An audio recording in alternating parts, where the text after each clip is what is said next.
lovely ladies. It's Marie, and I am back with another edition of Transformation Tuesday.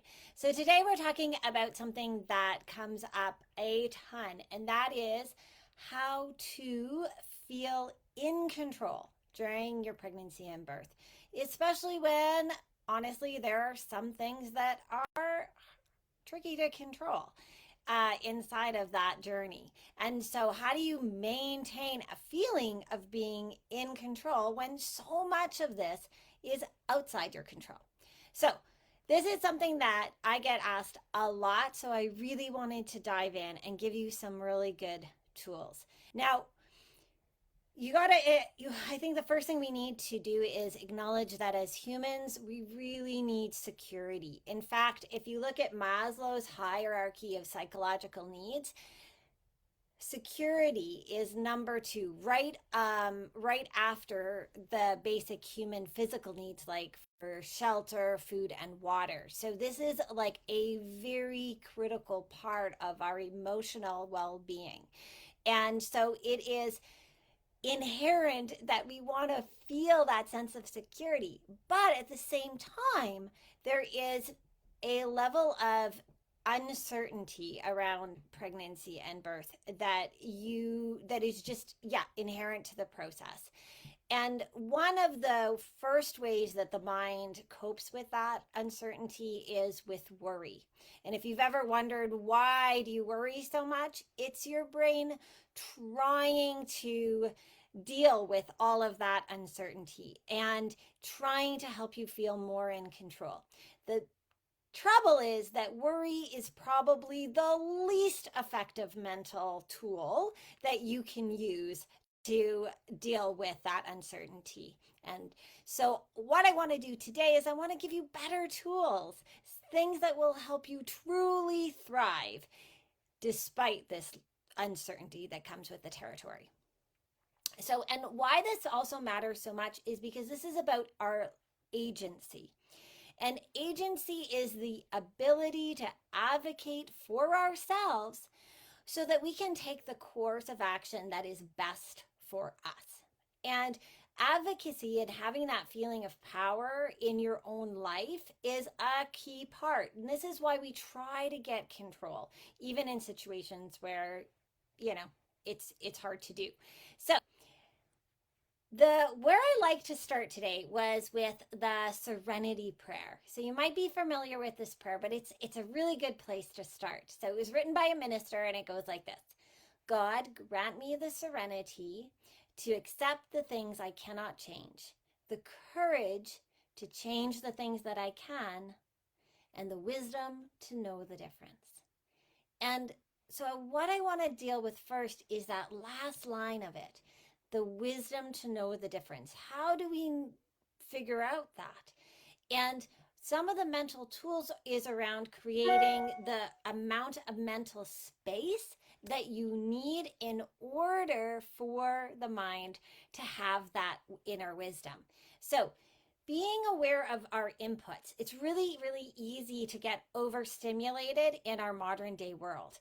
And that doesn't give the mind any chance to really sort through things.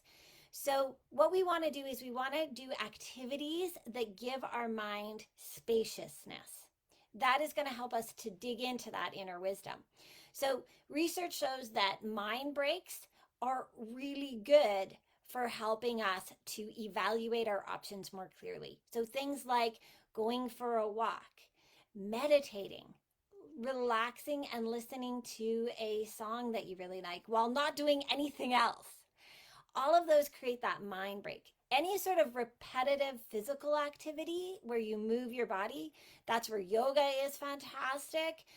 Walking, swimming, just moving, biking. I mean, that's kind of out for later parts of pregnancy, but any sort of movement that's repetitive is going to give you that mental clarity, that mental space. And that is going to help you to dig in to what's going on below the surface. So it's going to give you awareness around your emotions and your beliefs so that you can get out of autopilot. because oftentimes we operate from unconscious beliefs, and they are underneath the surface in our subconscious. That's the whole idea of the subconscious, is that it's below our awareness. And they are beliefs that we've acquired over time based on our experiences and how our brain has interpreted those experiences. And oftentimes we don't even realize that they are operating because they're sort of underneath the surface. And this this is why I actually gave you all a superlative tool, and I really hope that you are using it to help you gain that clarity and give yourself that ability to build that emotional awareness and shift out of a negative belief pattern. So the tool that I'm talking about is called the Realignment Tool, and it's a process that you use to identify uncomfortable feelings, how they're happening in your body, and then what they're tied into, because every single feeling that we have is tied into not only a physical reaction in our body, but also a belief. And what that tool does is it helps you get that clarity so you understand, oh, this is the belief. And I created this is my area of expertise because I'm a clinical hypnotherapist, so I work with people all the time at helping them to dig under those old belief patterns that aren't serving them anymore. And so that realignment tool is something that I created over all of my years, all my trainings. This is a process that I use on myself all the time to get clarity whenever I'm feeling bad. And what it does is it allows you to reframe, because when you don't know what's going on in your mind, when you don't know what that unconscious belief is, you can't change it because it's unknown to you. And it's not that your subconscious is trying to hide it. It's just that most of the time we do not give ourselves that mental think time to access what's in the subconscious. And so that's why I wanted to create that process for you, so it makes it really easy to figure it out. So I just used this the other day. When I was feeling bad, I followed the process, and the core belief that came up for me was there's not enough of me to go around. That was the core belief. And once I brought it up to the surface, then now I could look at it and go, is that a belief that's serving me right now? Is that helpful to me? And it actually isn't. It's not a belief that serves me at all. So I then intentionally changed it to a belief that does serve me. So I changed it to, I am very good at prioritizing the various emotional responsibilities that I have towards the people in my life. Oh, suddenly I feel empowered, right? Like I am really good at prioritizing all of the emotional responsibility that I hold towards the various people in my life. And then I was like, so that's why I want you to be able to use that realignment tool. So if you aren't using it, please go watch those videos, start using it. It's going to make a tremendous difference in your life if you do. If you don't know what I'm talking about, that realignment tool is part of the guide to an easier pregnancy and birth. And if you don't have it yet, just send me a direct message with your email and I will pop it right into your inbox. Okay. The other thing that realignment tool gets you to do is it gets you to pay attention to your body. And that's a really good way of accessing your intuition. So intuition can be understood as a deep inner knowledge that's comprised of millions of data points that our brains have observed over the course of our life. That's a very scientific way of looking at it. We can also look at it from a more spiritual point of view. We can think of it as a deep inner knowledge that comes directly from our connection to source. And source would be divinity, and however you define it.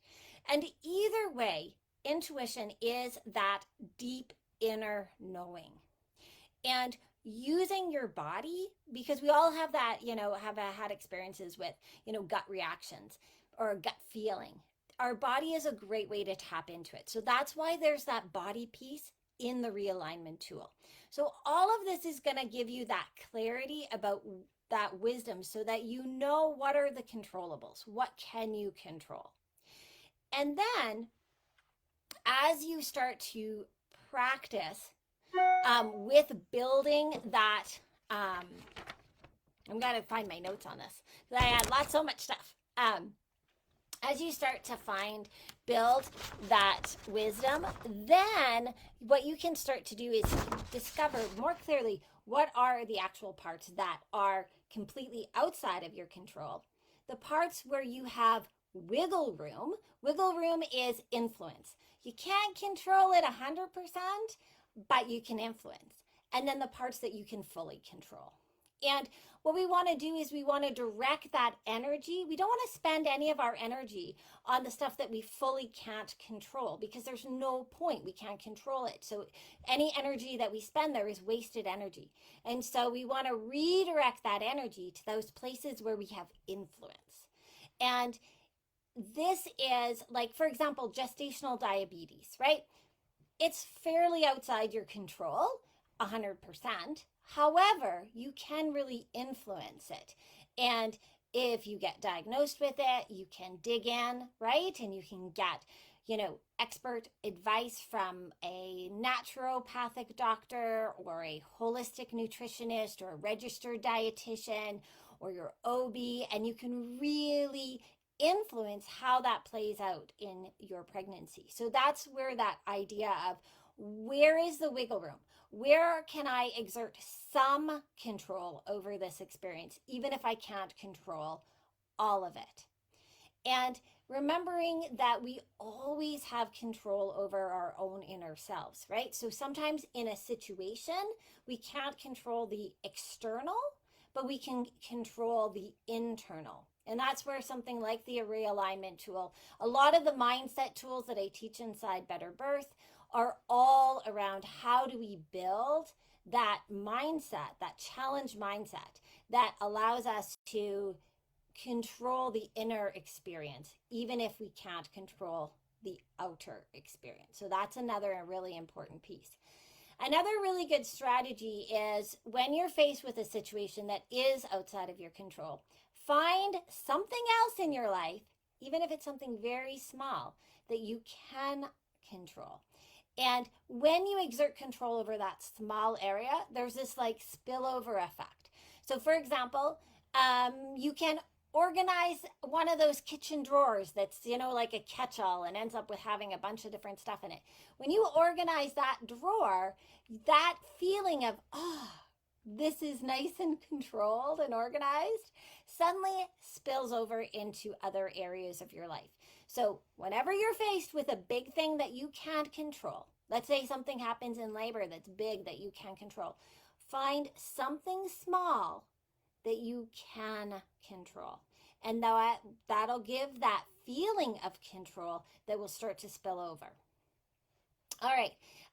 Another strategy is to build up the tolerance to the uncertainty, to build up to the tolerance to the uncontrollables. And this is really going back to that Serenity Prayer, to the very first part of the prayer, right? The serenity to accept the things that I can't change.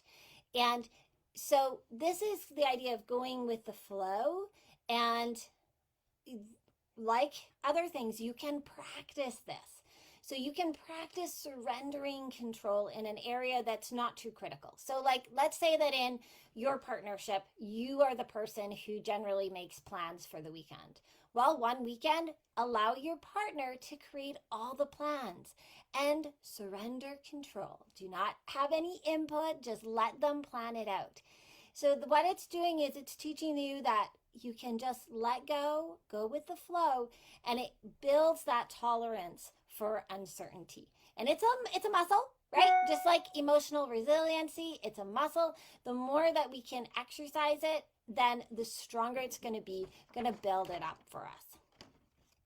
And when we're practicing all of this stuff, because there's a lot of uncertainty that's inherent to birth, so you want to come through your birth experience feeling emotionally intact. That is super important That's why I do what I do. I want to be your advocate, and I know sometimes what you're up against. And so the uncertainty that is inherent with birth, you want to practice all of these tools in your pregnancy so that you can so that when it comes to birth, you have these emotional tools that are built.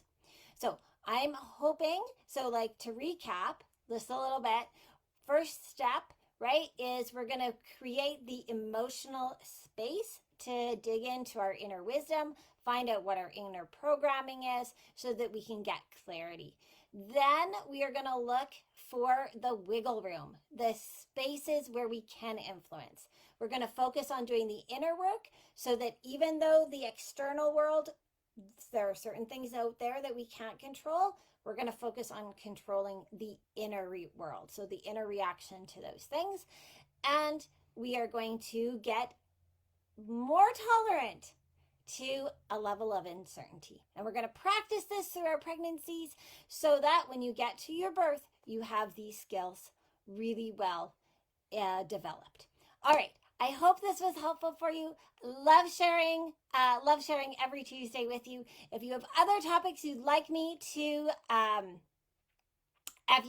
go for, please let me know. If you're watching this later on YouTube, please subscribe. Then you'll find out every time I launch one of these. All right, see you next time.